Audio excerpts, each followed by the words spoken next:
Agada. Mbijan raganya. Albaka. Mbaka important. Yo, nga transfer la sto. Ya transfer la. Ha, code nyinji. Okay. What's that? Nsila ID soto. Sa soto. Sorry.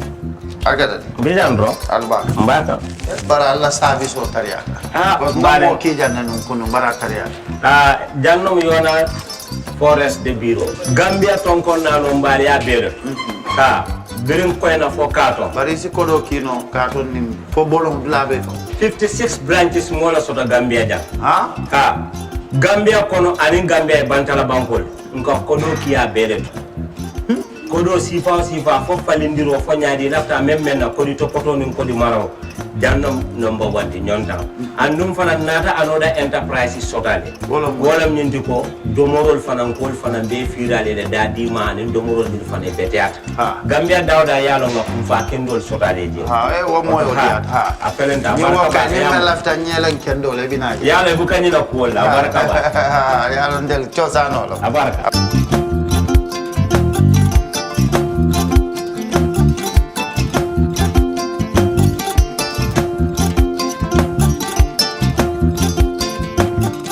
Gamcell data, now even better. Enjoy 20% extra data on all Gamcell data bundles. Buy 20 megabytes and get extra 4 megabytes. Buy 50 megabytes and get extra 10 megabytes. Buy 100 megabytes and get extra 20 megabytes. Any amount of Gamcell data bundle you buy, you will receive 20% extra data for free. Dial *302* data amount hash or go to your Yaiborom menu and choose your data bundle now. Gamcell data is fast, lasts longer and very reliable. Gamcell Yaiborom. Alright. Honey, did you remind him that the last time he sent the money, it was not enough to buy all the provisions? Oh, sorry, I forgot to tell him. Are you guys talking about money transfer to buy provisions? Yes. But don't you know about Baluwo? Baluwo? What is Baluwo?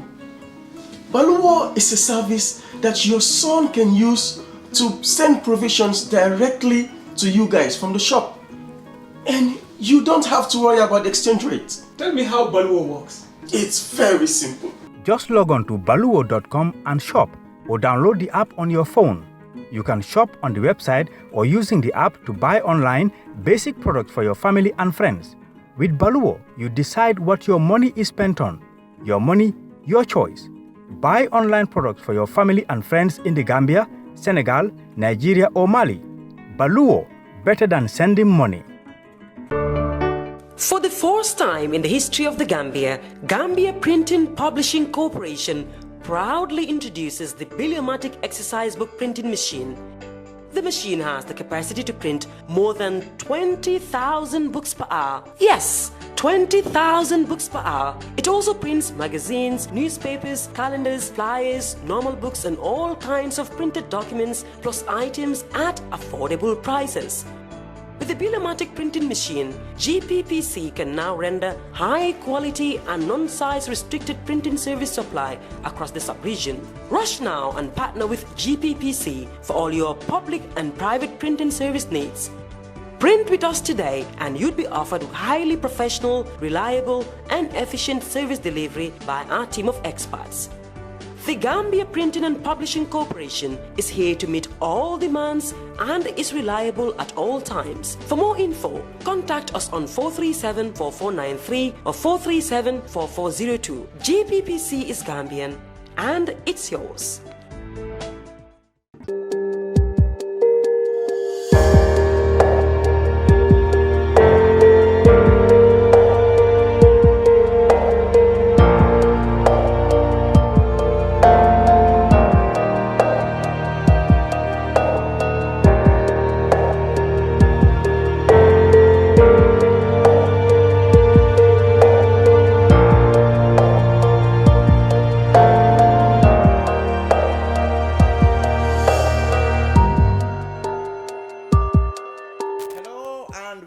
To the Brunch on Kerr Fatou Live. This is our weekly look at current affairs and of course major stories that happened during the week here in the Gambia. This week we will talk about the recently concluded Islamic religious leaders and ulamas meeting in Banjul is that our own IAC, the IOC meeting, the much expected Heads of State Summit of the OIC. We will catch up with the preparations for a national congress of the National People's Party, that's the governing party, and we will talk about security matters because the West African leaders recently have agreed to put up a permanent standby force against coup d'etats and jihadism in the region. We will talk about that both in the international regional context and our own context, because recently economic forces or foreign forces presence in the Gambia has been very much in the news, and for the first time we seem to have responses from government authorities to claims by people of Foni or demands or desires for them to have foreign forces withdrawn in the Gambia. And on that note, there are now reported shootings across the border leading to the death of at least 3 people from Foni. We have confirmation from the local sources that yes, those deaths and injuries have in fact happened. The government has yet not commented on any of these incidents. So all this in this week's edition of The Brunch. I'm Lamin Cham. So stay where you are and follow us in the next 1.5 hours or so. With me in the studio, Sait Matty, lecturer of political science at the University of the Gambia. He's also a member of the Civic Society. Kemo Conteh is a governance expert, a strategist, an executive member of the National People's Party, and very much informed on current affairs. He's with us in the studio. Kemo, welcome. Thank you. And our security expert, former Army Commander Sarr, is with us. He is going to be our expert in terms of security, both at the region and at local level. Sam, welcome to the brunch once again. Thank you very much. Good. Sait Matty, shall I begin by this breaking news? 3 people have been shot dead across the border. They're supposedly from Foni, 1 seriously injured. This has been locally confirmed by both the National Assembly members in the area and even anonymous police and security sources have all confirmed the deaths. Now, this is the 3rd time, the 4th death and the 2nd injury. So there have been 6 incidents in the last 1 month alone. So far, the Gambia government has not said a word about these things. What do you think, in your estimate, is what is happening? Yeah, I mean, I want to start by saying that the deaths are unfortunate. I'm not sure what's the context, yeah. But of course, I've seen in recent times that there have been back and forth, within the Casamas region, and it shows also that the conflict is still alive, as opposed to in the previous. But of course, I've also seen that some of the dynamics that have been ongoing within that corridor, particularly the fact that some Gambians live on the Gambian border, but also share, have their farms in Senegal, whatever those farms are in Senegal. I think these are some of the issues that people have been bringing up, that people that are going to their farms, so we are seeing in most recent times that these issues are becoming really violent, and instead of things happening in a way that we expect, especially in terms of addressing the conflict, we are seeing that people are being killed now, and I think this is also creating fear within the communities of Foni, especially in early January when the incident happened. I was late January. I went there and I saw, I think we were even here to discuss about that when that conflict happened. And so it's still a continuation of the escalation of the conflict for me within that region. But for the latest shooting, I'm not sure what exactly. Okay, let's hear from what the National Assembly member said this morning. The National Assembly member for Foni Councillor, Honorable Almami Giba, he's given eyewitness accounts to journalists. He said, "We have a tragedy. 4 youths below the age of 30 who took a horse cart to fetch firewood in the bush. Not known to them, of course, they have crossed the border into Casamance, Senegal. The villagers, they had drones, as has been reported in the other cases. And when they went to search for them, 3 of them were found dead in the bush. The 4th one is found seriously wounded and transported to Banjul for medical treatment. All 4 victims are from Karinor village in Foni Councillor. The 3 who died From the drone are Ibrahim Koli, Alaji Manga, and Demba Koli. The survivor is Suleiman Koli, who is seriously wounded. That's what Honorable Jiba said. Of course, the previous incident, one Yankuba Baji was from Jifanga was killed. And another one was shot at the same place, who's in fact now nursing his injuries. This is what I was actually now, saying. the trend now, well, what the Honorable MP said is that these people actually were shot across the border in Senegal. Yeah. So in fact, the economic, after this first incident, the economic PRO told journalists that none of his troops, whether they are Senegalese, Ghanaians, or Nigerians, have ever been involved in any shooting in the Gambia. So it is not economic troops in the Gambia that are doing the shootings. These people are shot across the border in Casamance. So apparently it has to be either Senegalese soldiers or Senegalese forest rangers. Yeah, because this is what I was saying. Like, if you look at from January to now, we've seen escalation, especially within the Casamance region, where the rebellion is still ongoing, where we had incidents of fighting between the Senegalese forces and the rebels there. And so if these people are also crossing the border to get into that community, they're getting into very dangerous territory. And I think these are things that we need to start talking to our people to understand that there is something is happening there, that they need to stay back. Because at the end of the day, if it was these economic soldiers before that had that incident, things would be different. But these are people that move into those communities and got fired. But what this is also saying is that the relationship that existed, because these communities are just like the same. I mean, you can have your bedroom here and then the sitting room is on the other side. The border. You see people living here and their farms are in the Casamance side. Yeah. So I think here, this is where the government, there is conflict there, but this is also where government needs to come and then work out to see how best we can, those things could be addressed. Because now those that have been displaced from their communities cannot, enjoy their economic, agricultural activities, and those are the issues that we are seeing basically now. So it just it looks like, okay, in the absence of a conflict, probably we wouldn't have a problem of people getting killed because they have stepped across another country's border.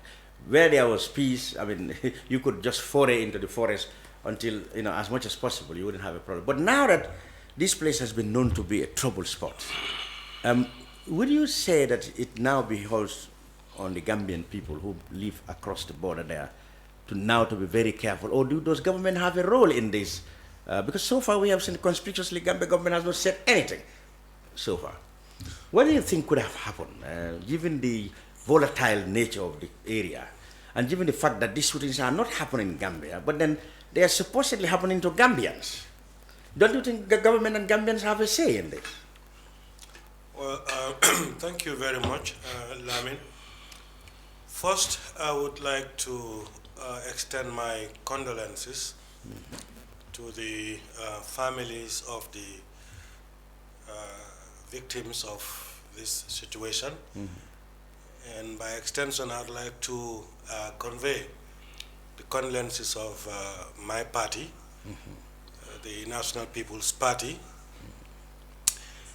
and also, of course, the sincere condolences of His Excellency the President, who is the party leader and Secretary General of the National People's Party.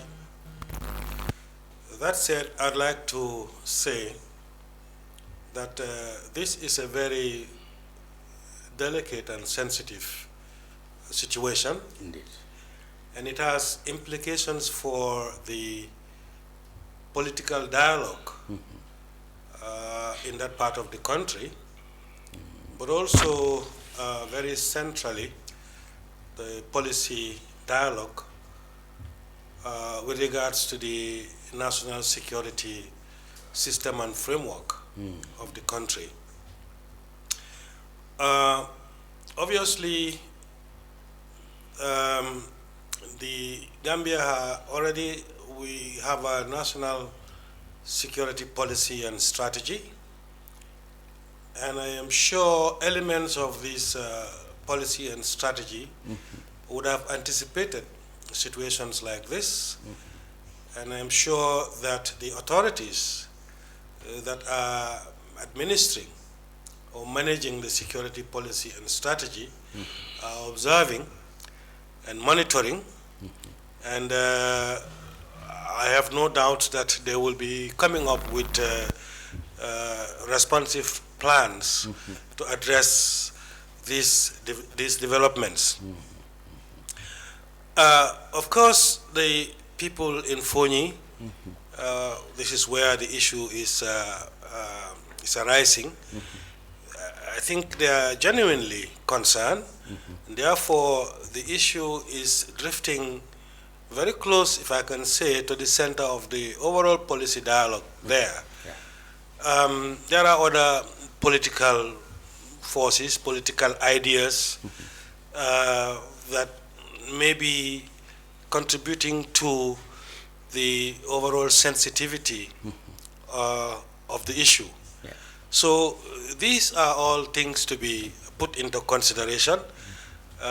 So whereas the necessary political dialogue needs to go on between the different political interests that are operating in that place, it is necessary also for the security policy and strategy dialogue to reflect interest and direction and offer direction and guidance in what's happening in Foni. I have no doubt that, like I said, the authorities concerned and the relevant politicians on the ground and elsewhere that are interested in the overall political process in Foni will be taking up interest in this and participating in the resolution of the issue. Now, to your question, why it's happening on the other side and not happening on our side, I guess it's difficult for me at the moment to give a straightforward answer to that. I mean, I am not speaking out of research. I have not actually done any investigation on this. I have never myself actually set foot in that part of the country to find out exactly what's going on. But I can say that, all I can say is that it's a very sensitive and very delicate issue and requires the attention of Gambian authorities and Senegalese authorities, if not for anything else, but even for the purpose of maintaining the cordial relations between Senegal and the Gambia. So I think that's the way I see it for now. I mean, you mentioned, of course, the matters have become concern to people in the area. The 3 or the 5 National Assembly members from the constituencies directly affected, a couple of days ago called a press conference. They made demands that, okay, some government officials felt are very unreasonable. They want immediate withdrawal of Senegalese soldiers, whether they are economic or they just don't want the soldiers there. They said if there's going to be any soldiers, that they'll then be Gambian soldiers. So they made it clear they want the government to remove the Senegalese soldiers. I mean, the government did not directly reply, but 2 ministers, the Agriculture Minister Demba Sabali, addressing a rally in Sibanor, talked about it. The Minister of Defense in Parliament, answering to question posed by National Assembly member for Councillor, said, and I will read his version because obviously he is authority when it comes to defense. He said, the decision to withdraw soldiers from Senegal, from Foni, or any other parts, West African forces, that has to do with the decision of the heads of states of ECOWAS. That is the only way. He said those are the instruments that establish ECOMIC, and that's the only way it can be done. So officially, that's his position. Agriculture Minister, of course, went to talk about issues that that really offended some of the people there. But let's take the official version. It's only ECOWAS that can withdraw troops from either Yundum or Bara or Foni. It's only heads of state of ECOWAS who can make a decision to withdraw the mission, the military mission in the Gambia. That's what the defense minister told the National Assembly member. But the National Assembly members, they took this to be a kind of a political, let's say they have been targeted because they actually sympathized the former president That's why they've been targeted like that. We all know, of course, the background is that the area is a conflict zone. It has been like that over the last 20 years or so.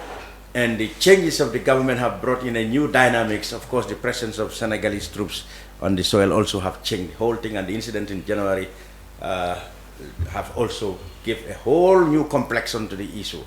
But now, what can one do? What is the real solution to this issue now that these things are happening? Okay, well, I will still maintain that in my view, the crucial decision of whether to review, whether to withdraw the Senegalese troops or not is both a political and policy decision. Obviously, there has to be conversation on this, and the political dialogue obviously will play a role in the policy decision or the direction of the policy dialogue that will have to inform this decision. But I think what we can say for now is that the decision for placing Senegalese soldiers in the Gambia was a policy decision that came out of the overall security analysis of the country at some point some years back, and as reflected upon as a need by ECOWAS, and of course through the request of government of the Gambia.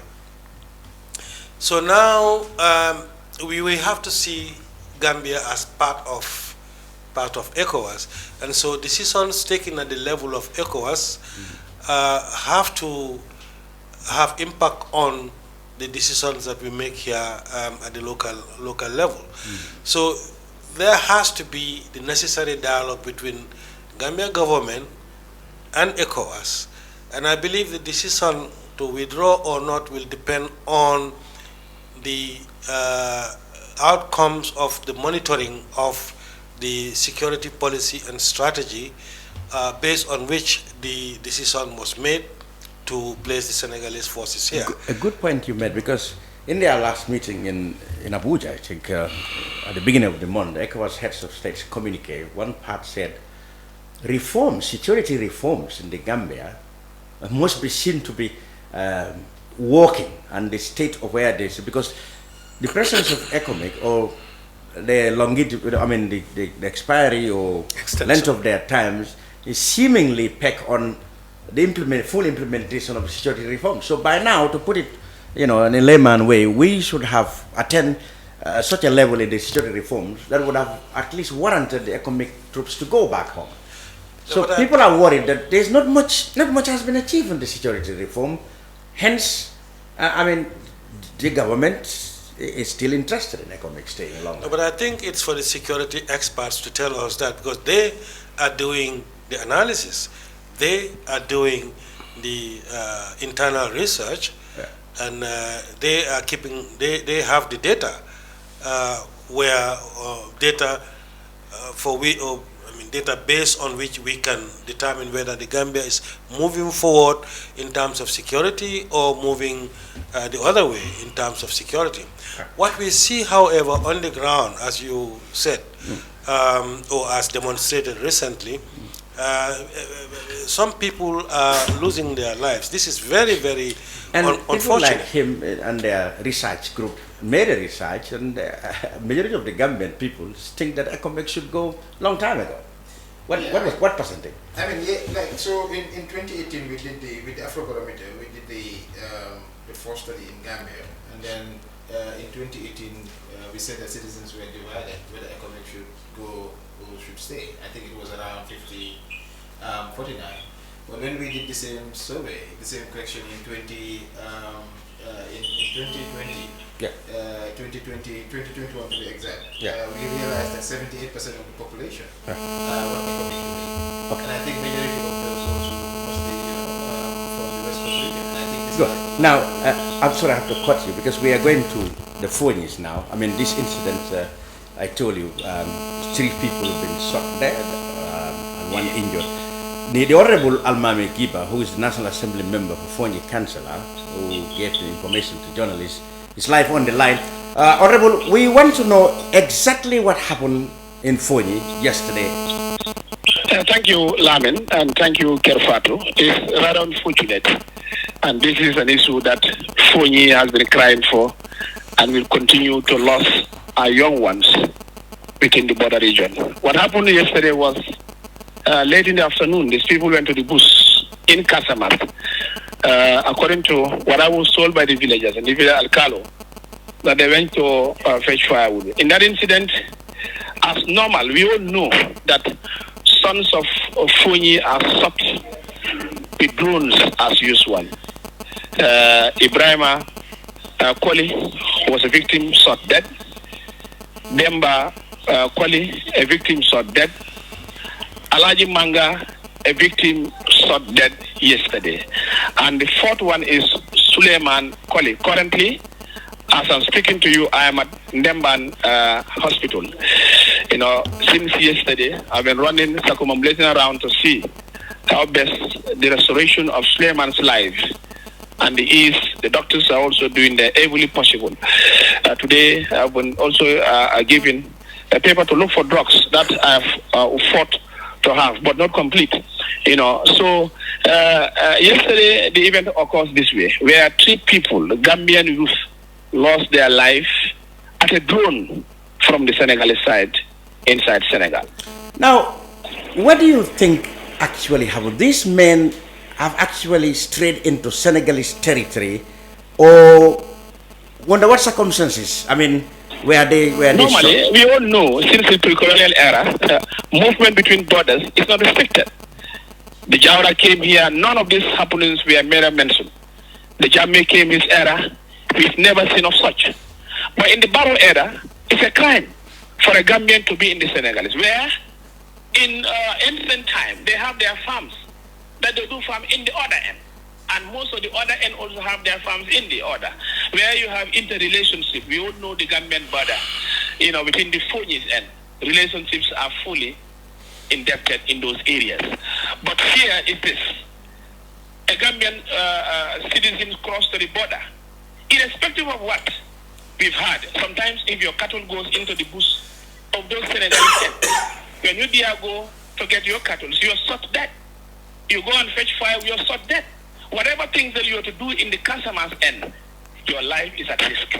Now, So could it be also that, well, this might be a point of view, or that these people might have been engaging in some activity that the Senegalese saw as illegal? For example, they have been accusing the people there of maybe sympathetic to rebels, or maybe engaging in drug production, or trying to destroy the wood in the Casamas. I mean, I'm just suggesting, I'm not saying these are the reasons, but could this be the reasons why the Senegalese forces might be targeting them? I debunk that reasons. In Jawara's time, whatever alleges that they're doing, it has been happening. Have we ever heard any sort? In Jammeh's time, those allegations have been happening. Have we ever heard any sort? Why now? And to put it to you is this.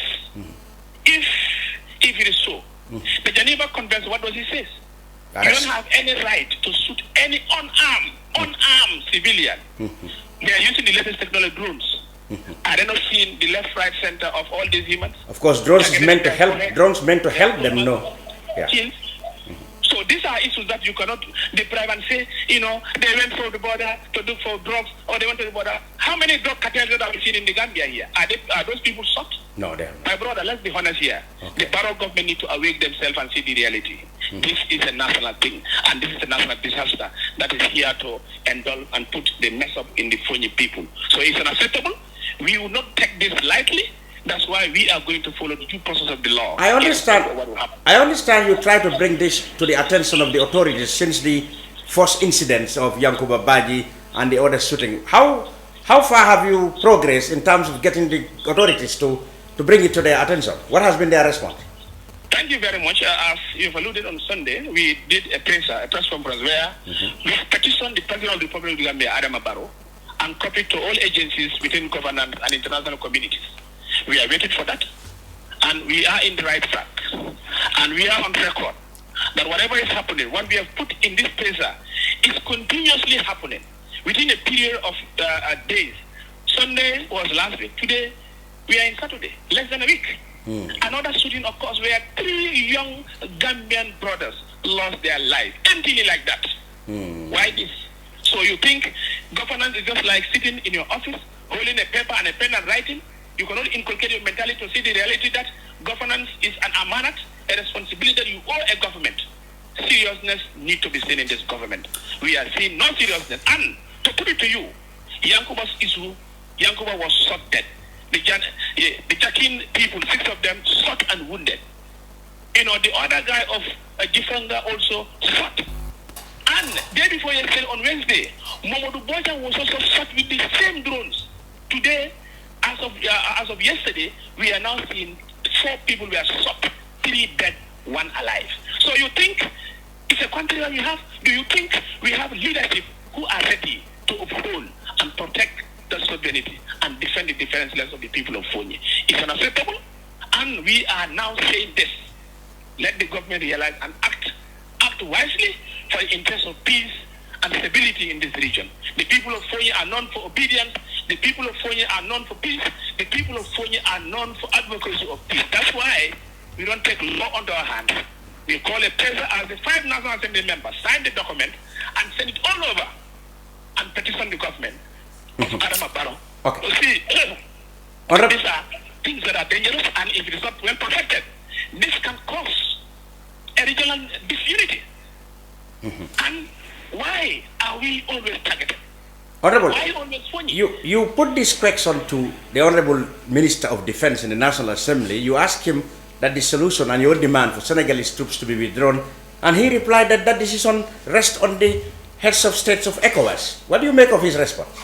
It's rather unfortunate when the cohorts of the government stood and said that Colonel Jai of the 1st Contingent Commander of the ECOMIC in 2017 said to us, and in papers you can go, it's all over, that the soldiers in Foni are not in the mandate of the ECOMIC.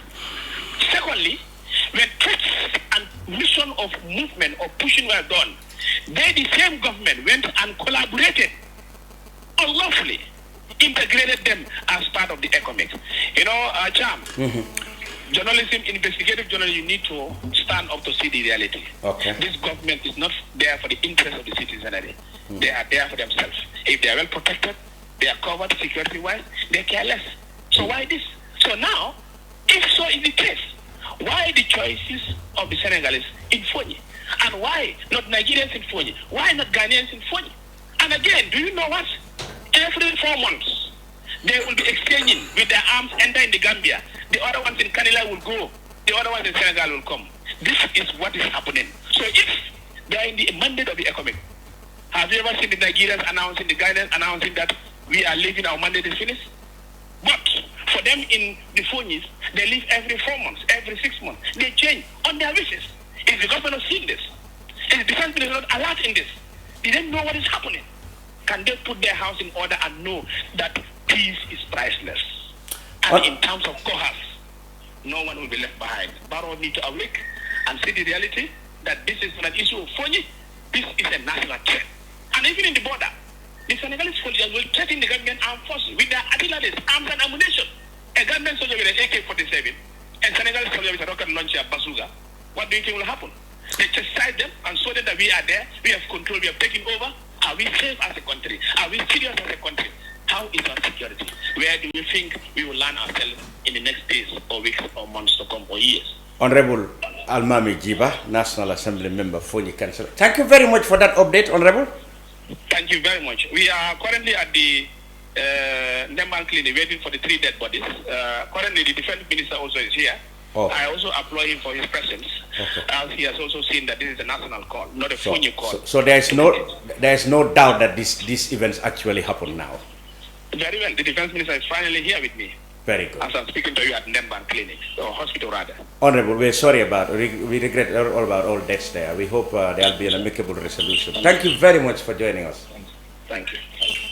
Gentlemen, Honorable Almami Kiba, there we have an update analysis of the situation from his point of view.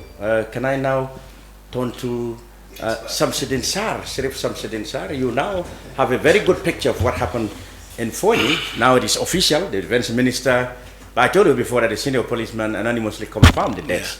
He's saying that the defense minister is even at Deban clinic attending to the deaths and the injured there now. From what you have had and given your expertise in this area, what exactly should be the solution to this problem? Yeah, I think I'm going to come out with a solution. But first, I want to thank you very much for inviting me and to also express my sympathy to the families of the victims and wish their souls to rest in peace and hope that, you know, its recurrence will not happen. You know, it will happen again. But it's rather unfortunate. I have been following the development of, or the deployment of ECOMIC here since it was initiated at the United Nations. I was there. In fact, the United Nations Security Council at some point, when the Gambian tension was that high, had a special meeting. Fisco Njai, who is, you know, he was even there with me when they said, don't introduce any troops in the country unless there is fighting. Since the election went peacefully, there is no fighting, don't introduce troops. Who said that? The UN? UN Security Council. Okay. Don't introduce troops. Since everything went peacefully. Yes, there was no fighting before the election, there was no during the election and so after the election. how did we eventually get through, sir? Yeah, because when Jammeh nullified the elections, that was when the Gambian embassy, the Senegalese ambassador went to the Gambian embassy and asked for permission to take the matter to the Security Council to ensure that Jammeh respect the election results or being forced out. Because the Gambian embassy told them that it was unconstitutional for him to nullify the election. You know, and that's when Senegal took charge of the whole thing. And but you know, and they passed the resolution the very night Jammeh made that December 9th, the 2016. That very day was the day the resolution was passed. And that was presented by Senegal, who were temporary members of the Security Council. And but of course, when I returned to America, I tried to explain the reason why Jammeh nullified the election. But it was too late. Most of the ambassadors I met didn't know that there was even second set of results. You know, those are gone. But they told me it's over, it's already been done, he has to leave. You know, it's unconstitutional, excuse me. It's unconstitutional. Maybe you take a gulp. Yeah, that's all right. It's unconstitutional. So, but after Barrow left the country, went to Senegal and signed, and was sworn in there. Yeah, sworn in. I think that's where he got the absolute authority that probably the UN was not looking at that time. I see. To give the ECOWAS permission to intervene. And 7,000 troops were raised. Oh, even when Barrow was formally installed, he now has powers to permit because foreign I think when the UN Security Council was really putting a caveat to the whole arrangement, they did not see Barrow as president yet. At the time, yes. But when Barrow took over, it gave him the absolute authority to authorize the intervention of foreign troops, ECOWAS. Without UN authorization. Oh, I see. Now, when they intervened, we all know that we all felt that if they hadn't intervened or if they were not around, Jammeh would not have left. Yes, that was also possible. Yes. To me, I up to that time, I did not want the intervention because I was afraid of a war. Oh, yeah. And that's, if you listen to my interview, VOA, I was talking along these lines. Don't fight. If you start it, it will be a Libya situation, it will never end. You know, but when a minister called me and said Jammeh was leaving. I said, Alhamdulillah Rabbil Alamin. And I even wrote a congratulatory message, a congratulatory article in support of Barrow now from that end. But if you, at that time when ECOMIC came in and everything was stable, what they thought was going to happen didn't happen. In fact, I was talking to the command at the headquarters here to tell them that receive them well, even entertain them, and they even organized a dinner for them on my advice. The Gambian Army? Yes, from the UN.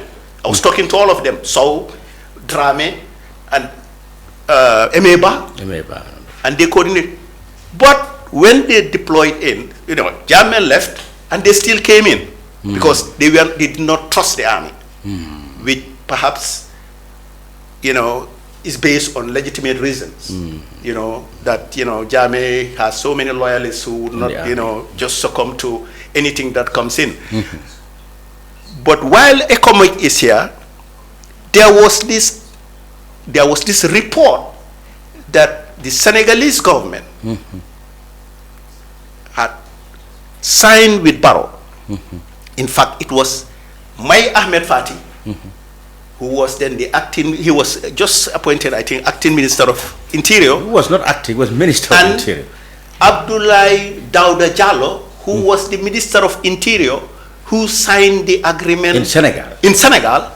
For Senegal to deploy special forces different from the one authorized by ECOMIC. Oh, the Honorable Minister is referring to that. Yes.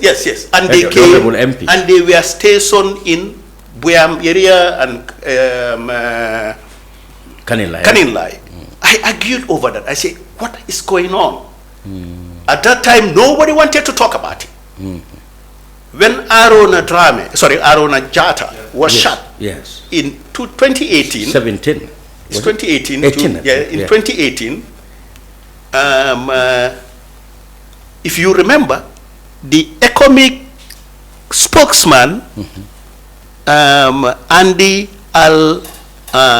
Anyan of Ghana, said that these guys are not part of us. Yes, that's what Honorable Almami Jiba was been saying. But again, you see, but when the incident happened in 2022, Alfred Matey, who is now the ECOMIC spokesman, said that they are part of them. Yes. Okay. So things change. So it is a situation that's been managed for too long and not very clear to anybody. I see. Perhaps clear to certain people who don't even want to share what is behind it. The Minister of Defense said as recent as a few days ago that he's not aware of any arrangements. Apparently, even my Ahmed Fati, in 2022, there was this report by Mustafa Jaju, that my Ahmed Fati was quoted directly of saying that he was part of the signatory of that agreement, but he didn't read the contents.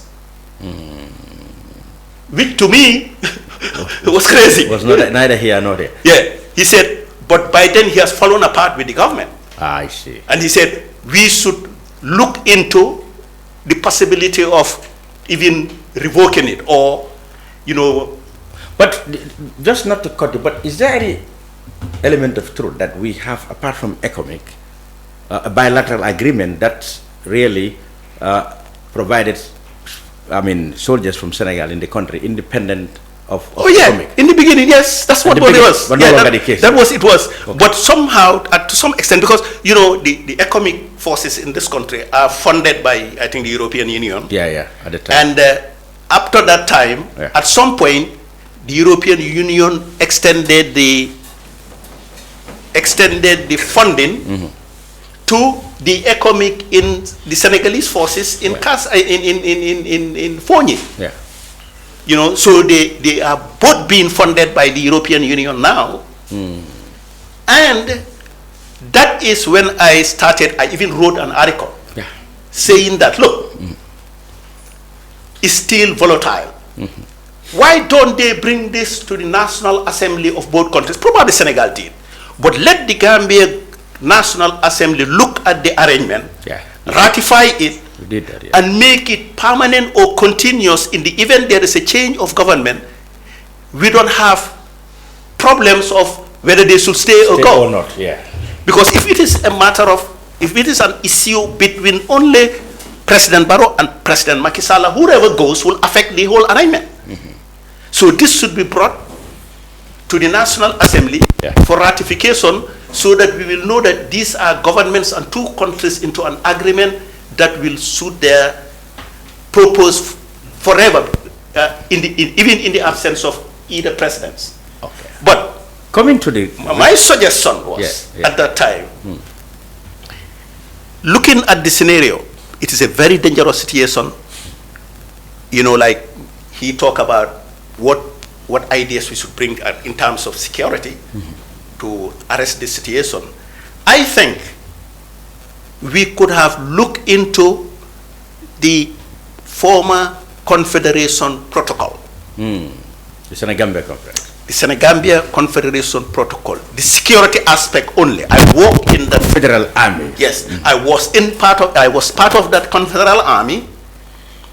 You know, we worked with the Senegalese. They were here for the same purpose of defending Gambia from Kukoy re-invading, because Kukoy was still in Libya planning to come back. Come back, I see.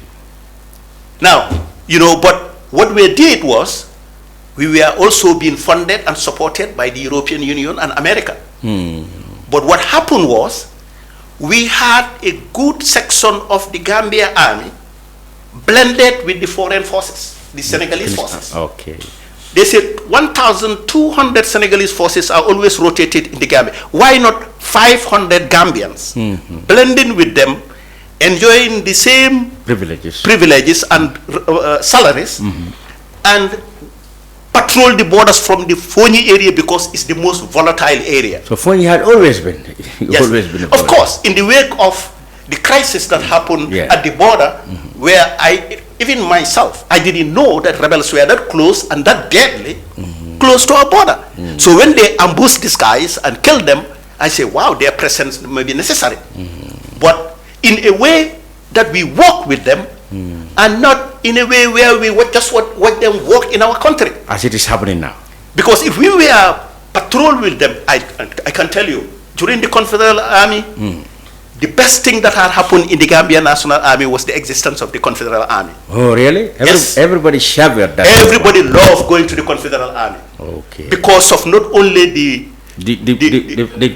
huge pay packages. Not only the pay packages, but it made you feel like a soldier. Oh, I see. There's also the marching soldier, parade soldier. You get up in the morning, you see in my book, your gun and everything, and you went to the border. We went into Senegal and came back with them. So, because I think that before Senegal shoots a drone to any part of the Gambia, the Chief of Defense Staff here should know. Really? Should know that? Yeah. He should know. Yeah. Because of the relationship, this cordial. Barrow calls Macky Sall my brother. They talk, the cordiality should have been extended and filtered down to every organ of the government, including Defense Ministry. I see. That Senegal should not take any move without perhaps the Defense Minister of Senegal calling the Defense Minister of Gambia and say, hey, look, we are seeing some problems here. We might take operation. But I know that even the operation in January, the Gambia didn't know. They were taken by surprise. That shouldn't happen if we are claiming to be cordially in good relationship with them. Yeah, because their troops are all over. They are not only there. Their troops are at the State House and so on. So the defense minister here, even if not the defense minister, but the chief of defense staff, should be able to any minute call and say, hey, buddy, what's going on? Or they tell you, we are seeing activities, or they have hotline where before they go violent, we know. And if necessary, we join. But the best thing to do is to revisit that confederal protocol. For them to be consulted. So that we blend some of the army. Because nowadays, what was tranquilizing the army during Jammeh's period was the international peacekeeping program we are having in Darfur. It's over.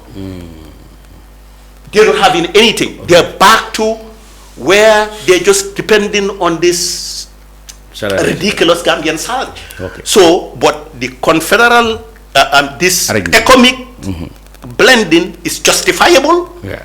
And lucrative for the soldiers. Lucrative, and the fact that the soldier will know that I will rotate to go and enjoy, if it is even 6 months, would pacify the army. You mean there should have been elements of the Gambia force integrated into the economy? Oh yes. I see. You see his point.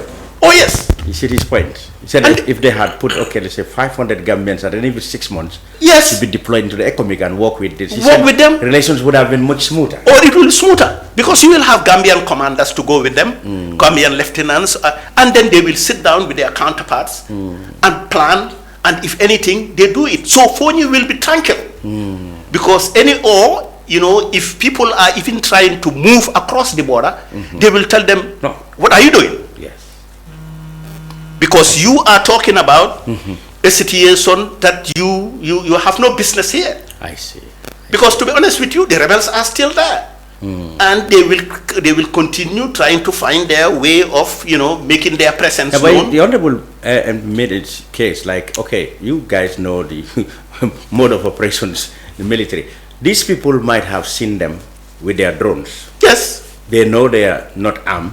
Yes. They could have the possibility of arresting them. Yes. But he said, they resorted to they've been trigger happy. Just see them, maybe engage in something else. He said even if they were to be engaged in illegal activities, as long as they're not armed, they shouldn't be shot at. No, but where the killing happened, we don't know. We actually did not know. That's what he is saying. Across the border. Yeah, but that's what he is saying. But I also heard that they just went there and collected the dead bodies and came back. But you know. Yeah, but then the shooting happened in Senegal. In Senegal. Yes. But what you should also know that there are so many arms and ammunitions in that part of Senegal that you don't know where one can go and just pick arms and ammunitions, and when it is time to come back, you hide it and move on. That's how rebels operate. You mean they could have been killed by other forces other than Senegalese? No. I mean, like, they could also have known where to pick arms. Oh, okay. And they seen with arms and they fight. And those things happen. So you see, this is why it is very important we work with the Senegalese on this. Even if we are not going to into the political affiliation, we go to the security affiliations. Okay. Make it permanent. We rotate. In fact, I was even recommending that if we can include even Bissau as part of the contingent, because there is another so that at that area also we can have Bissau troops here, Gambian troops over there, and we work together. Okay. President Barrow may not know that because he was not security, but the guys he appoint to take care of matters should have done this for him. So, but are you not worried about the conspicuous absence of any statement from both Senegal and the Gambia? Because Senegal is so preoccupied with their internal problems right now, and perhaps they are looking at how to go through their next year for the 2024 tumultuous elections, 2024 selection, whether Macky Sall is coming in or not. My only concern is I want, they may not have solution. The Senegalese may not know what we are talking about here. But I think if you are to go to Senegal and sit down with their security personnel and say, let's look at the confederal protocol. Abdou Diouf knows about it. And those who live during the Jawara regime are still here, they know about it. Let's work on that. They will love it because it's a stabilizing factor and something that will really bond us together better in terms of security. Since the Europeans are funding it, we can justify it at economic level, or at any level, and we start it. It's like playing peace in your country. What about these West African forces that the ECOWAS leaders have just said they will set it up to deter jihadists? Well, that is a problem because we know that the army in Niger, Mali, Burkina Faso have been changing the pretext that not much has been achieved against the jihadists. But the other curious thing they wanted the force to do is to deter coup d'etats. Yes, coup d'etats, yes, of course. I mean, but I think it is it was prompted more by the jihadists being a nuisance than preventing. Because if you want to stop coup d'etats, the politicians also must respect their mandates. They must also be truthful to the population. Because at a point, look at what happened in Mali. In Mali, it wasn't the army that got up one morning and said, let's take out this government. No, it was the people who rendered the country ungovernable to a point where the whole world was saying, army, you must come in to stabilize the country because the country is not moving. And they came in. Would you, in another country, in the case of another country that situation repeated, would you send troops from this so-called and say, no, the man has to stay? No. So, you know, like, these are all things that I have. What I don't know about is, look, of course, our constitution says we have no term limit. I don't know whether it's going to be changed before the next term. Well, President Barrow said they're determined to have a 2 term. So the question is when will it start? Yeah, but no, what I'm trying to tell you is, just recently, I think about 2-3 months ago, there was an ECOWAS meeting where they agreed and signed that no president should stay in power for 2 terms consecutively. And Gambia signed it. Gambia signed that, yes. Yeah, the foreign minister was there and he signed it. I don't know whether the president knows about it or not. Well, of course, Gambia was counted among 15 nations who signed it. All right. Senegal did not. Yes, Senegal did not because apparently President Macky Sall is suspected of. That's why they were suspicious of Senegal. Yeah. But you know, these are things that we also need to talk about, because if we don't respect these things, they sometimes really. Kemo, we have heard from the experts. What has been your impression? I think we have another guest, Mr. Bagi from Foni, who has been his. Can we have him in the studio, set up later? But very interesting and highly instructive, I must say. I think he just merely emphasized and maybe deepened further the ideas I tried to come up with from the beginning. Clearly there is need for a review of the ongoing or existing security policy and strategic framework of the Gambia. I believe the authorities are doing that periodically, and so information coming out of the security situation, I'm sure is being addressed in the context of the monitoring and reporting system there. Also, we need to put into consideration the political dialogue and dynamics of the Foni area. It's the hotspot, and so I mean that has to really put into consideration, and everything needs to be put in the context of the Gambia's place in the ECOWAS economic situation. Lessons to be learned from it. I mean, he made recommendation about the Confederal Army model. Again, it should be up to the experts there to maybe put his recommendation into consideration. They probably are already thinking about this, or they have been thinking about it, or they've been reflecting on it. And if they are not coming out clearly, I am sure there must be some process going on there that you and I are probably not aware of. That said, I don't think any right-thinking person will be trigger happy to be shooting people when it's not when we are not in a war situation.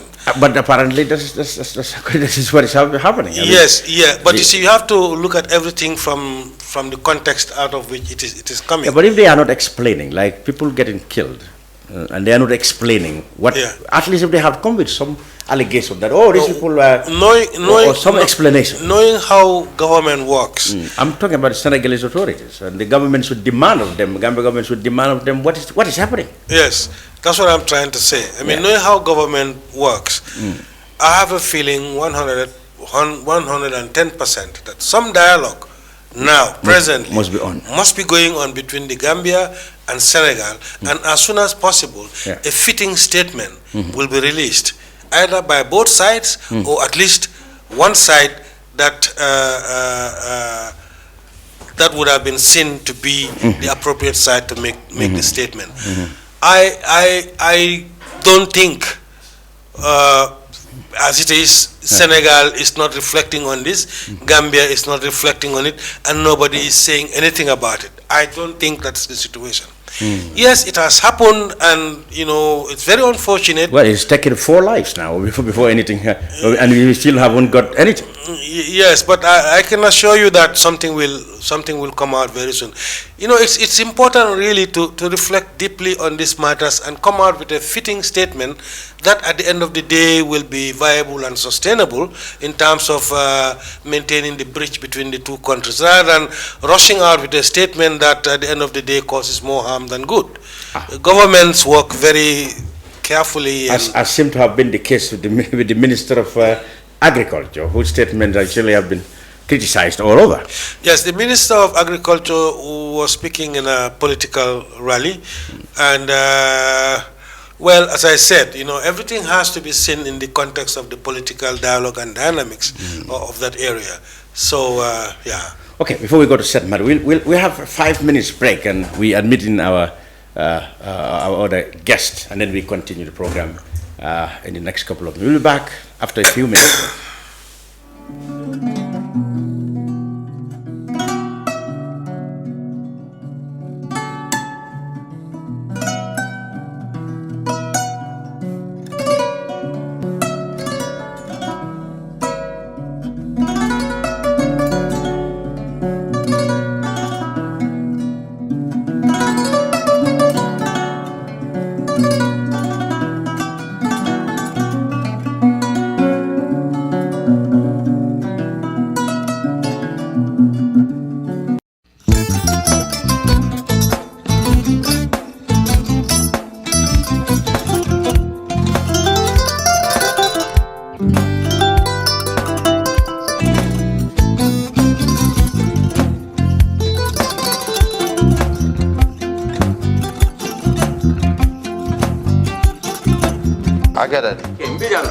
Albaka. Mbaka important. Yo, nga transfer la sto. Ya transfer la sto. Ha, code nyingi. Okay.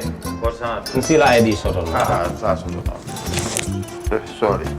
I get it. Bijan bro. Albaka. Mbaka. Bara alla service o tariya.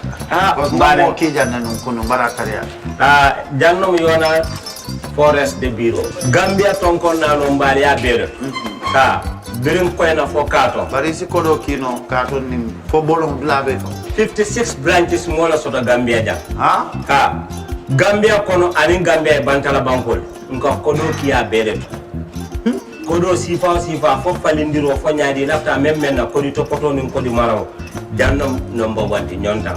Andum fana nata anoda enterprise sotale. Wala nyindi ko domorol fana kol fana be firale de dadi manin domorol ni fana beteat. Gambia dawda yalo ngam fa kendol sotale je. Wo moy o diat. Apelenta ni wo ka ni lafta nyelen kendol e bina. Yalo bukani la ko la baraka ba. Yalo ndel chosano lo. Abaraka.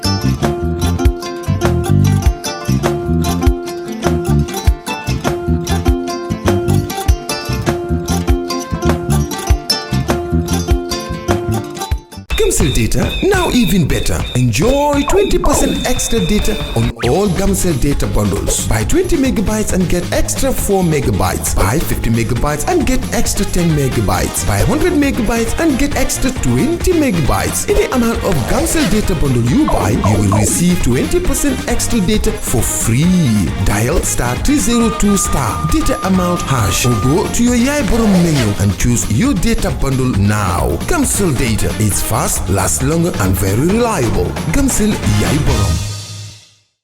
Alright. Honey, did you remind him that the last time he sent the money, it was not enough to buy all the provisions? Oh, sorry, I forgot to tell him. Are you guys talking about money transfer to buy provisions? Yes. But don't you know about Baluwo? Baluwo? What is Baluwo?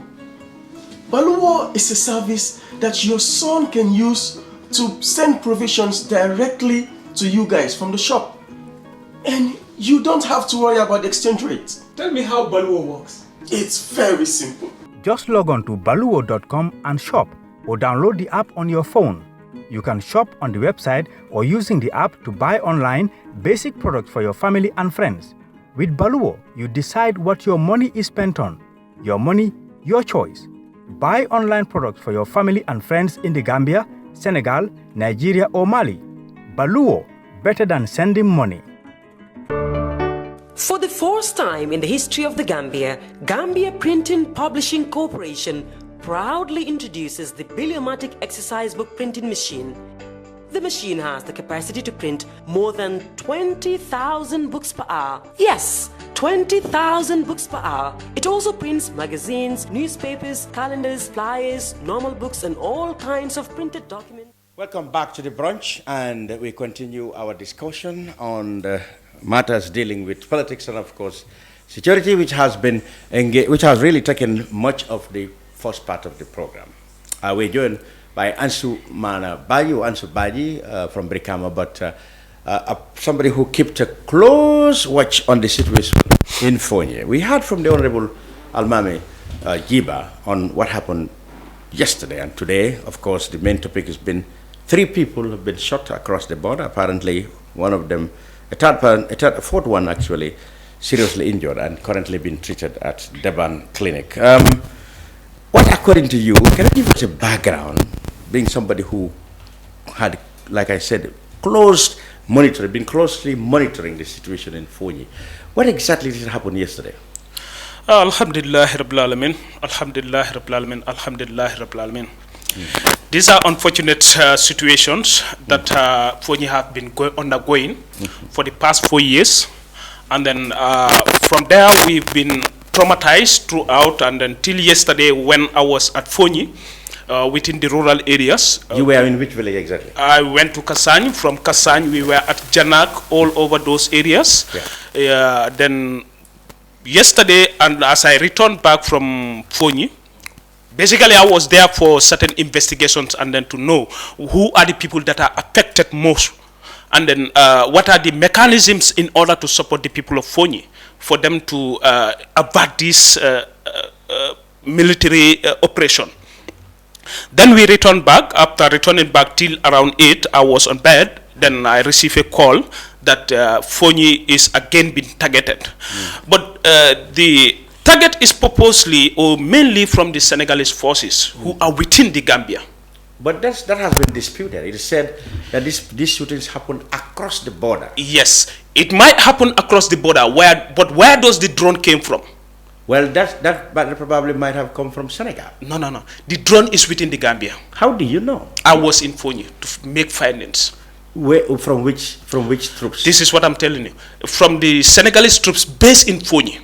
You mean they are I've been monitoring this for the past 2 weeks. You mean they are the ones who they are the very people that are using these drones. And the drone will even fly from around the other side of the road, the Trans-Gambia Highway, the other side of Trans-Gambia Highway to the border area. You mean the highway, the South Bank Road? Yes. Because you know, so if you say Trans-Gambia, most people don't know. Trans-Gambia is Farafenye Road. So it's South Bank Road. That is the road that from Soma to Banjul. From Brikama to Soma. Yes, exactly. Right?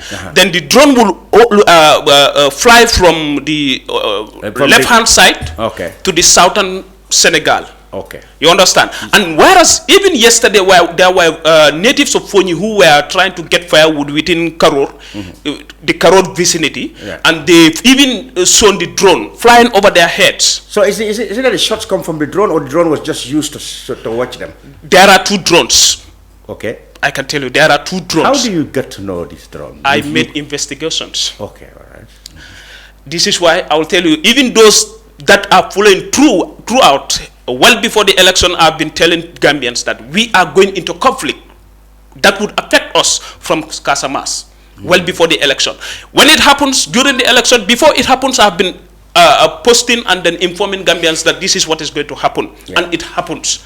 Just like I said it, because I've been investigating throughout. So according to you, the drones emanated from Gambia? The Gambia. Well, that is not what we had. The information we had, the drones might be across the border, and the shooters. This is why I'm telling you.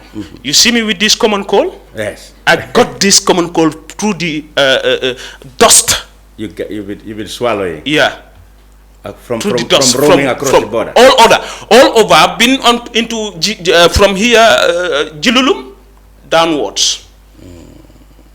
So what do you think could these people have been doing across the border? I mean, I am saying some might assume that they got into trouble because they might have been allegedly involved in some illegal activity. This might not be the case, and as Almame said, even if that was the case, that is no justification to shoot them anyway. Of course. Yeah. So what do you think? That wouldn't be the justification. Yeah. But then, even whereas if that is the issue, Gambia is bordered with Casamas, not even Senegal.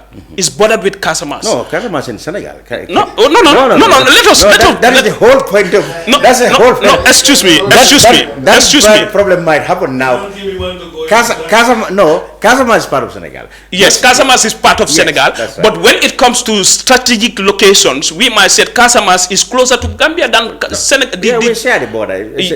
So for us to share border with Casamas doesn't mean that they would use guns against us. We've been getting people from Casamas to come to the Gambia, getting their commodities, buying their commodities to Senegal. Yeah. We are bordered with Kartong area, whereas you have rebels there. You have Gambia is connected to Casamas all over, being it the southern area and the Salom. So looking at this situation, it is only Foni that has been traumatized since the beginning. Yeah, that might have to do with the fact that it is an area that has been affected by conflict. So maybe that is why it is different from Baribu, Salom, or even Kabada, which is also bordering Senegal.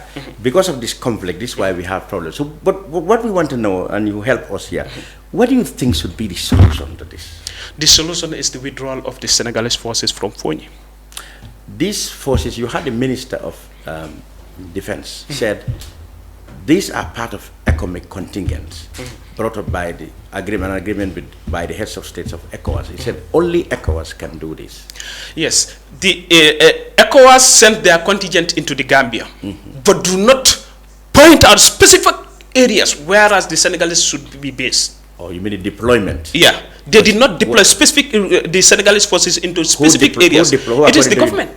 Gambia government. It is the government that deploys them. And then we might prefer having the Nigerians within the Foni, Ghanaians within the Foni than the Senegalese, because we all know the situation. What are the disputes between them? That is the Senegalese forces and the MFDC. Kemo, what do you read from his findings? He said the drones seem to have emanated from the Gambia. That's a completely different, that would put a completely different complexion to the whole matter. In the absence of official communication, you see, this is why we said officials need to talk about these things. The question I would ask about that is, which I'm afraid he has not yet explained. If the drone originated from the Gambia, why would that have been the case? What's the special or specific interest for the drone to have been? He said they come from Senegalese soldiers in the Gambia. Okay. Well, I am not sure about that. I mean, I'm not disputing what he said. But again, it comes back to my earlier solutions is what we want to find out. Position that whatever is emerging in this issue that is unclear needs to be investigated and made clear by the competent authorities. So that's where. And I believe something like that might be going on. Yeah. I believe that it's not a question of people just folding their hands and not thinking about this, not reflecting on it, and not doing anything about it. I believe 110% that if you were to go into the Gambia National Army now, or in the Ministry of Defense of the Gambia, and also in the Gambia, the Senegalese National Army and the Ministry of Defense in Senegal, they would tell you there is some dialogue, there is some consultation, there is some investigation going on with respect to this particular issue, so that as soon as possible, a statement will come out. Seth, what do you make of this other version? I mean, I'm not sure whether people will have the luxury to wait for a statement from government because they live in fear. And this has been ongoing since January. I remember at one point I went to Balen where we even pick blood. It shows that what he was saying, that the conflict now has reached the Gambian territory. And if you look at the location where it is, you see that, you know, where economics, Senegalese soldiers, I mean, there's a need for clarity, for some sort of a transparency, because for security, you can only get the best kind of security that you have when there is transparency, when the community know what is happening, when also you know what also it is expected from the community. But right now, I mean, if you look at the locations and how it is done, you feel like Foni is being put in between the rebels and also, you know, the Senegalese forces that are on the side. And I think this is what is worrying the community.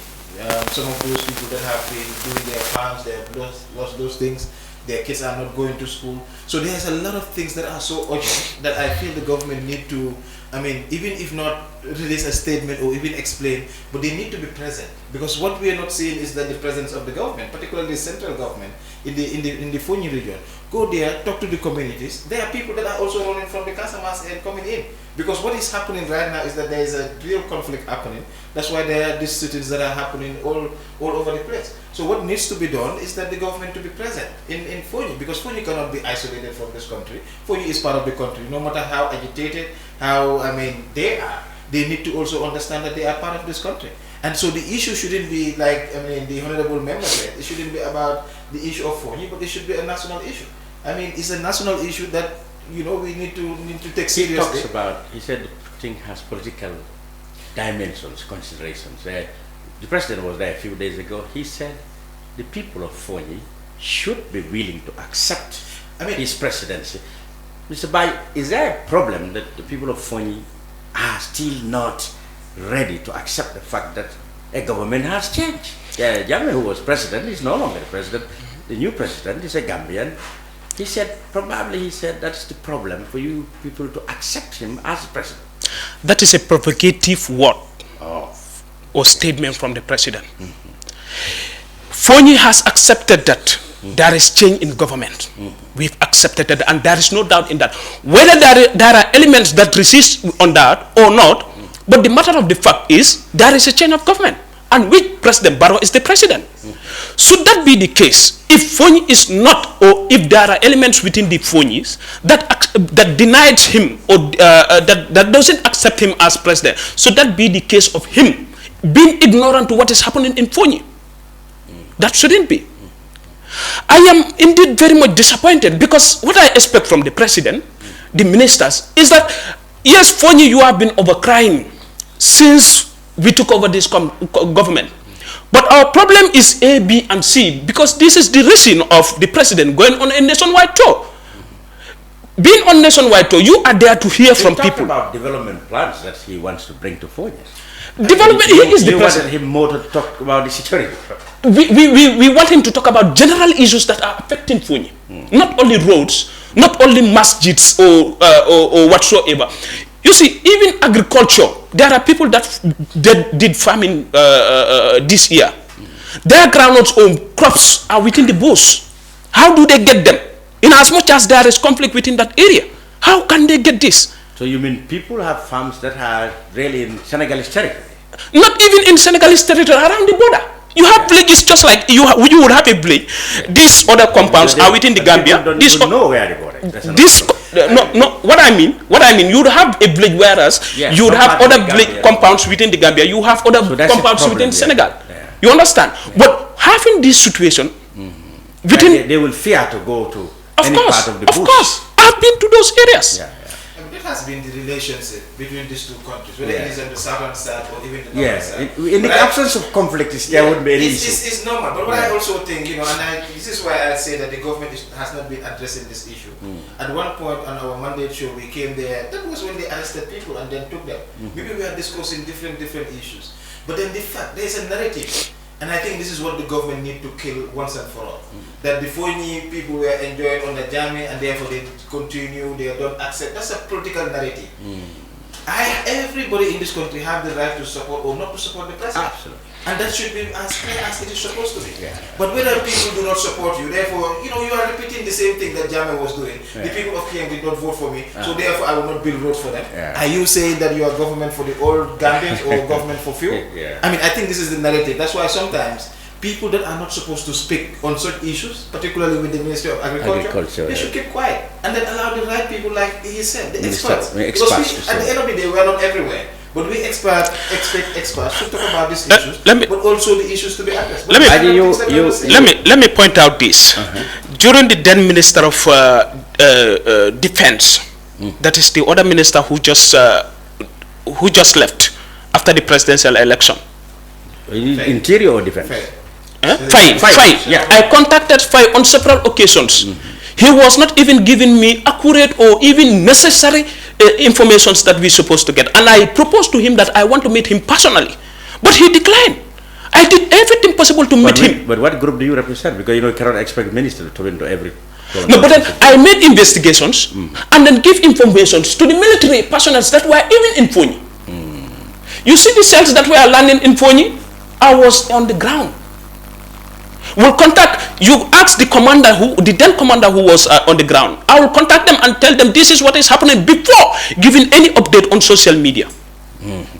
Now, solution, finally, we were discussing how can we solve this problem. In your view, it has to involve the removal of Senegalese troops from there. That is, let the president realize that Foni is part of Gambia. Once he realizes that, let him condone us as a sub-region or as a community that is within the Gambia.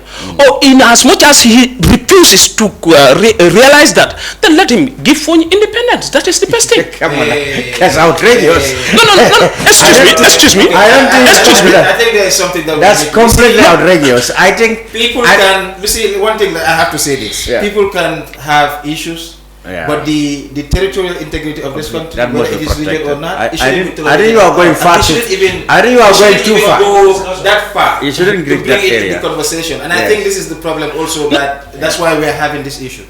I mean, whether Foni, Kiang, Jara, Badibu, wherever, this is Gambia, and the idea of separation or all those things should never. Yes. I can understand you coming from, but that's a no-go area. That's no area. So let's talk about that. I agree with you. I weaken your argument. I agree with him. But see me bringing this word or this statement is because Foni is being traumatized continuously. Well, yeah. So if you feel like Foni is part of us, is part of the Gambia, let him solve the problem once and for all. Exactly. Well, there is a need, of course, for the government. That's why you have also. You see, that's why I said sometimes there are politicians for a reason. And these are politicians that should do this hard decision. Right now, we have politicians at the National Assembly that have, for the first time, we're seeing them coming together and raising an issue, petitioning. I feel like they can do more in terms of representation. They are asking questions. There are a lot of things. We are going through transition, and there are things that are very difficult. But of course, this is also the political connotation from the other side. I address this side of President Barrow, where where he is talking about you are not in support of me. People can support whoever they want, but for people to start talking about things that do not reflect the reality of this country, those are issues that we don't want to go there. Absolutely. Agitate. I'm in civil society. Every day I struggle. We do the struggling. So that's what we need to continue to do until issues are solved, but not to think about other things that are struggles devour. I would like to emphasize. I would like to say with emphasis that I think the problematic of this issue is complicated more by the rebel incursion in the Casamas. Much more than whatever political problems might be. Inclination or whatever political perception is being created in Foni towards the president or the party of the president. I can tell you, the president, first I did not hear that particular statement you said. Well, he said it's in Shiban. I'm not denying that he may have said it, but he said they should accept. They should accept. This is not the first place the president has said something like this. He said it in Kiang several times. So for the president or for any political leader, for that matter, to go to any part of the country and say, you do not accept me for your political reasons as part of the overall, structure or process of his political speech does not mean that he is taking that as a position to lead on, to impose Senegalese soldiers. No, he didn't mean that. He's excluding, he did not mean that. the people. It's an exclusive statement. You're excluding people when you say those kind of statements. Like, okay, you haven't accepted me. Like, because people will vote. Like, you will get some vote, others will get another vote. So for me, I don't want to sit here and start assessing what the president should say and what he should no. But the matter of the fact is, what he's trying to say is that, you know, it is the National Assembly members were agitated that the government needs to deal with Foni as an integral part of the Gambia. All right? Yeah. That they have been targeted for one thing or the other. Now, when the president went there, that was an occasion everybody was listening to know what will be his position, since he did not communicate officially, responding them. Now, what he said there was that the people of Foni should be ready to accept that he is the president, that there have been a change of government. So, in a way, the president might have been advised that part of the problem is political, like the people just don't want to accept the fact that the government has changed through the ballot box and they should accept the new president. I mean, that was his statement. Anyone that is elected in this country but even there, he mentioned projects. He mentioned projects that I was going to say that if you understand, and I'm a professor, I'm sure you know, if you understand the rhetoric of politics, political statements, I am sure that is not the only. That was not the only thing that the president said in Foni. He must have said several other very interesting. Yes, very he even announced. He even announced. But you see,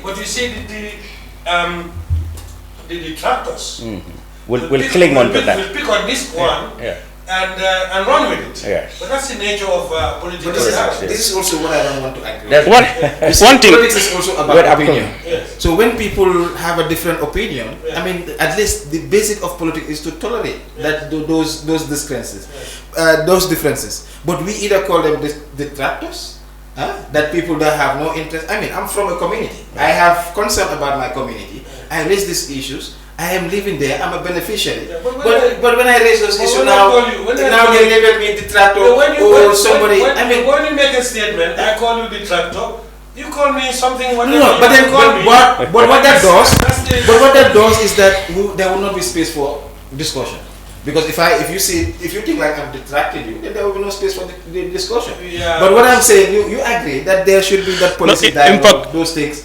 And for me, I think the most unifying approach, and I've always argued, whether in forums or wherever, I said sometimes the president is what contributes, because it's language. You see, we can all talk, but when the president talks, it's above us here. And so we need to be looking at the president and not the president looking at us that way. Instead, he needs to be looking at here, knowing exactly what is happening, and when he speaks, we all agree and then we move forward. That is what is expected of the president. At least from me as a citizen, this is what I want to see from my president. Finally, Kemo. I understand. Finally, I'm coming. I don't think you want to give us a lecture here. No, I'm not giving. No, I mean, what his position has been that the president, like we said this of Jammeh, we said when Jammeh probably didn't know what to say and where to say it and how to say it. It happened. Even President Biden. I mean, they all have gaps. They all have gaps. Yes. To Jammeh, for him, he was saying the right things. That's right. He wasn't saying the right things. Well, okay, the problem with the presidency is often they themselves complain. They'll say everybody has a human right to say, but when I say it, they say it's wrong. Presidents always complain that just because of the position, they don't have the liberty to say things the way we say it, because it will be meant to be policy. And we always tend to have the urge to tell the president. Yes, our opinions. But when he tells his opinion, now the thing is, when he tells us his opinion, we think that is the law because he is the one in charge. So that's why he has more business to be careful with what he said in public, because you can say things and police can read policies before they reach public. You could take positions, but you don't publicly declare. The very fact, Lamin, that we are here today criticizing what the president says. Might have said. It's a democracy. It's well, of course, nobody has. Nobody has. But and also the forum where we can honestly talk to each other and then avoid terms and I agree that can help, because when the minute we label, people will take offense, and when people are labeled, they can label you bad. So for you, the politicians, is okay, but for us, the beneficiaries, that's not okay, because what we see is that there will be conflict. So in terms of where I'm speaking from as an outsider, but I can fully understand the political rhetorics and all those different stuff. But when it comes to the ordinary people, all they care about is where they get the next meal, where they're gonna live, where they're gonna sit and dream, and those are the things that we try to see how best we can address. All of us. And for me, that's what I believe. Finally, Mr. Baji, what do you make of this suggestion that in the time being and as part of the efforts to sanitize and prevent this kind of incidents in the absence of intervention from authorities, is it not time that the people of Foni, maybe people like you or the Honorable Minister, to, like you said, sensitize the public there about, of course, the volatility of the area, to ensure that they don't step in territories that are really in Senegalese territory?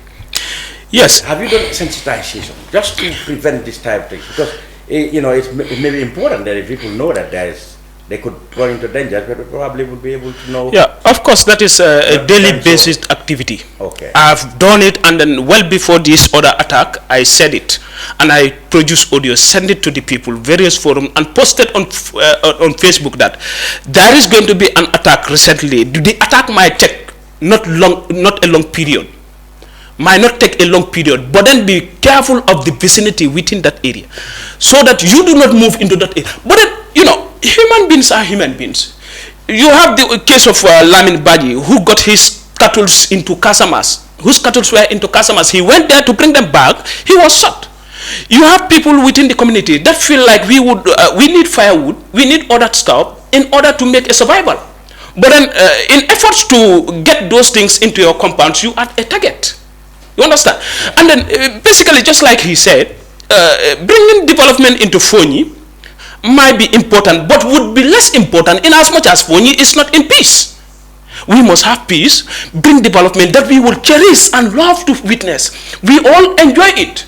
But in as much as you want to bring peace or development into Foni, whilst we do not have peace, of course, we will not even look into the progress that we are bringing into that area. And Baji, from Foni, thank you very much for your interventions. Finally, we are going to now give 5 minutes to Kemo Conteh to tell us the preparations that his party is doing for their national congress. Because we heard about the UDP today, the APRC led by Fabakary, maybe next week.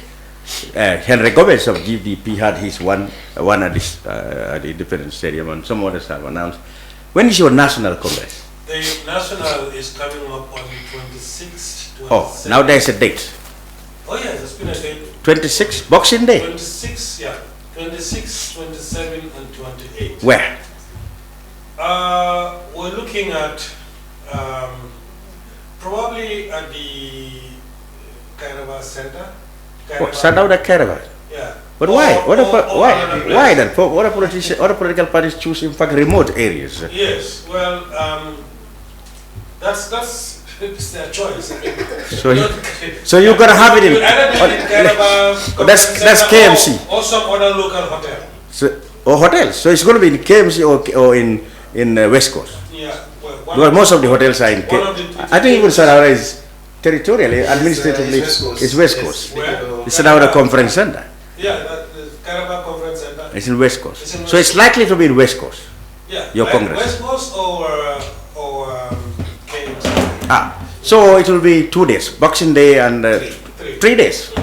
Okay. Are there any issues? Also, I have to let you know the Congress process, the NPP Congress process has been in IGF for about a month. We heard about the wards, the regions, and the region. Everything's okay. All the wards, almost, I don't know, 200 okay. wards. Are there any talks? In the constituencies. Are there any talks of leadership challenge? We hear that the UDP, some group want to challenge Dabo. Is anybody challenging Barrow's position, Secretary We General? will not know that until we go. But everybody is free to do it. Everybody Everybody is free to challenge him, certainly. Okay. But we will not know who... Nobody has talked about that. In the UDP, they said it's Talib Bensouda who wants to do that. In the NPP, nobody has talked about it yet? No, I mean, I've not had any dialogue to that effect, but of course, I mean... But everybody's free. That doesn't mean that no one will challenge him. It's a very democratic party, so we will go to Congress. I mean, anyone who is interested to contest him will emerge, and you may not, in the Congress process, you may not even have been thinking about contesting, but someone could nominate you to contest, and if you get someone left, you could be a candidate. Yes. What do you make of criticisms that the party has been the sacred cow of the IEC, so to speak, because the electoral law requires them to have Congress 2 years? They totally ignored that, and the IEC failed to act to get them to line. Why you didn't have a Congress well over 2 years since your formation? It's not so well over 2 years. Well, it's quite over 2 years. It's just about 2 years. It's a little over 2 years. Yeah, but I mean, well over 2 years. It's not so much over 2 years that it wasn't it in 2020? 2019, end of 2019. January 2019. That's 3 years we're talking about. And we are talking about nearly 3 years. In January, it will be 3 years. Yeah, but I mean, we are going to Congress anyway. Anyway, but you should have done it much earlier, according to the law. According to the law, you didn't do it. yeah. But you see, you have to understand. I mean, it's Congress. NPP is a very young party. Congress is a very complicated, difficult thing. It's not. You cannot just wake up and go to Congress like that. It takes time to think through these things, and I think IEC has been considerate with that. I mean, we would not be the only party that did not do Congress within exactly the 2 years. There are very few.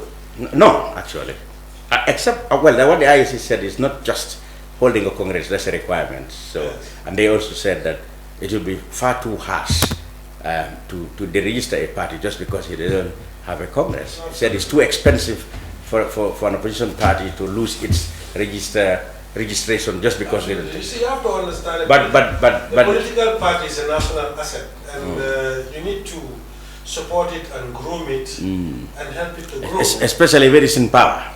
You cannot. It's not about when it's in power or not in power. Anything that's a political party needs the support and encouragement of national authorities to see that political party grows, strengthens, blossoms, and is able to give back to country.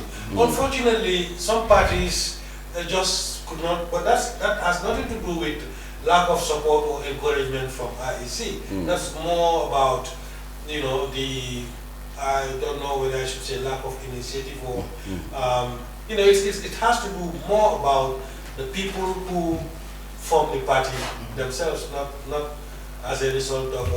Do you expect very radical changes there? I mean, the structures that were put in place were just decisions taken by some people, like the current members of the executive were not selected at the Congress. Yes, because we did not go to Congress. So you expect changes there? We did not go to Congress at that time. At the time, yes. We were not on the. In fact, people say part of the problem is you had a lot of disagreement among yourselves as to who should handle what. That's delayed the Congress. You didn't want a split. No, there's nothing. There's no disagreement there. No, not anything that is so severe that it would have or could have hampered the holding of the Congress. The holding of the Congress. No, it's nothing like that. It's only a matter of time and planning. So you will be immediately after the Congress. You will be focusing on the local government elections. Yes. Your opposition, your main opposition, the UDP, is holding most of the local councils. For example, the KMC, the West Coast region, well, even though the incumbent has since defected, but then they still claim that they have the most support there. Do you expect the NPP to take back to take this councils from the UDP? We will take all the councils. You will take all the councils? Yes. From Basse to West Coast? From Basse to to Banjul. Yes. How sure are you do? How are we going to do that? We will come back here to... You will, no, just give us a guess. How are we going to be able to do that? Yeah, because, I mean... You did not do, if anything, you completely lost control of it in the parliamentary elections. What guarantee do you have that you'll get it? No, you see, that's a different case. Come on, that's... Whatever came out as the outcome or result of the parliamentary elections, we have learned lessons. Okay, you work on them. We have made our observations. We know where things went wrong. Oh, what exactly went wrong? Or that's not for public company? Sorry? What exactly went wrong for the party in the parliamentary election? No, well, see, I don't think it's my... okay. To come here and speak about internal... okay, that was an internal... dynamics of the party. Okay. So, but I can assure you... It is not a simple case of people losing confidence in the party. No, certainly not. It was more a matter of... Tactical failures. Exactly. Tactical, failures. Yeah. I see. Tactical bullshit, if you like. Okay. Yeah, but it's not as if the people of the Gambia are still very much behind the National People's Party. I can tell you that. That doesn't seem to be the case. Experts like him had surveys, and in many areas the government has been criticized. Yeah, obviously. I'm not saying that there's no one who is criticizing the government, but their surveys have been constantly showing that the National People's Party was winning the hearts and minds of the people of the country. One of them, much more than any other party. One of them, which not directly separate. Separate, he was remotely controlled. Who said they will win? We haven't had separate said anything yet. Yeah. Okay. I think there were predictions, things that you ask people, and then they point to that. But that does not speak to the issues of whether they are happy in terms of what government is doing, but in terms of which party they support. Usually people tend to show that. And of course, the opposition's UDP said they're going to maintain most of their current chairman or chairpersons or mayors as candidates. Doesn't that pose a problem now? We will come back here to talk about that. No, I'm saying, how's your party working to counter that? For example, mayors like Talib Bensouda, Rohim Malik Law, they seem to be very formidable contenders. Are you not scared that they are going to remain as candidates? No. I mean, you see, every political party has its strategies, has its modalities of operation. Yeah. And we are working on ours. And I can tell you that we will sweep these elections and we will come back here, inshallah, and we will talk about it. Please, when they are coming, invite me. Yes. Kemo Conteh is an executive member of the National People's Party and governance and strategic expert. Thank you very much for your inputs on the program. And Subaji? Yes. Thank you for your independent investigative investigation on the Foni crisis. We hope and pray that there will be an immediate solution so that we don't have incidents like this. Professor Sait Matty? Before we let me just make a point. Okay.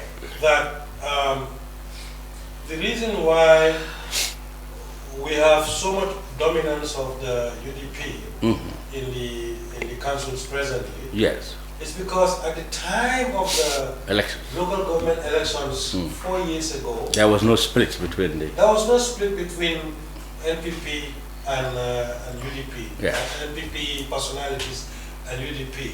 So the influence of the personalities of NPP, particularly the His Excellency the President himself, you mean contributed to the election? Had played a great, his influence and personal contribution to the campaign of the present mayors, chairperson. So you mean without that now they were vulnerable? Without that, they are vulnerable. They have lost their... They are vulnerable. They are very vulnerable. But they have, some of them have, you would say that over the years they have strengthened their constituencies and their positions. But we are aware of that. But you know the same was said of the parliamentarians. You know, before the elections, they said, oh, in fact, Barrow paid some of their deposits, so Barrow is no longer supporting them, yet they won. Yeah, but National Assembly. What is I it? told you. Oh, you said tactical fail. I remember. We have some internal issues. Okay. I cannot run away from that. Okay. We have some internal issues, All right. but we have learned from that experience, Okay. and I can assure you, we're not going to repeat those mistakes again. No. Okay. All right. Thank you very much, Kemo Conteh. Ansu. By the will of the Almighty Allah, the next time I appear on radio station or TV, I'll bring up my video to show you that these drones are emanating from the Gambia. Well, perhaps you should help the security experts who are there. They could not function. They could not function. Most of these security officers, I informed them on several issues, but they cannot function because of the big man himself and his government. Oh, we will get to that.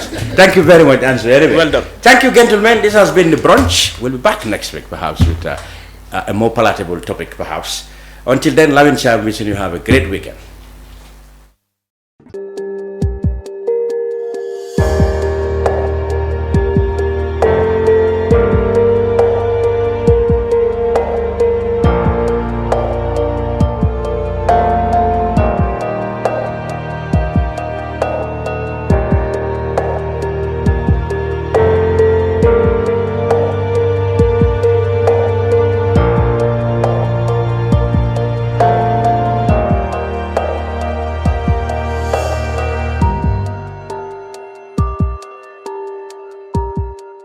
We live in a day and age where technology is creating a world without borders, filled with unlimited potential to improve the lives of the people around us. Innovarex Global Health ushers in a new way of leveling the playing field with increased access to quality healthcare services delivered at your doorstep. Our qualified professionals are equipped with state-of-the-art point-of-care testing technology to conduct tests such as kidney function, liver function, electrolyte tests, body composition, hemoglobin, A1C, and many more services with the highest efficiency in delivering results. The addition to our flagship Wellness on Wheels, more fondly known as WOW Delivery Service, brings the entire clinical experience full circle. IGH has remained committed to creating the future of healthcare delivery. Gone are the days of sending loved ones outside the country for basic medical services. Innovarex Global Health offers a new peace of mind and takes pride in delivering the quality of care we all deserve. Islamic microfinance is becoming an increasingly popular mechanism for poverty alleviation, especially for developing countries around the world. This microfinance service adheres to the principles of Islam as a form of social responsibility. Yona Islamic Microfinance is the Islamic microfinance of choice in the Gambia, trustworthy and reliable. At Yona Islamic Microfinance, we provide savings products, current accounts, financing products in conformity with Islam. In addition, Yona Islamic Microfinance also offers local and international remittances, takaful fund, management of zakat, management of awqaf, trading and investment, and building of strategic partnerships to bring financial services to the doorstep of the poor with donor projects, madrasas, youth organizations, women groups, and farmer organizations. Make a choice with Yona Islamic Microfinance today. For more information on Yona Islamic Microfinance, call 377-2151 or 9832-151 or visit Yona head office at Tipa Garage, Bakote, or visit any Yona branch located countrywide near you.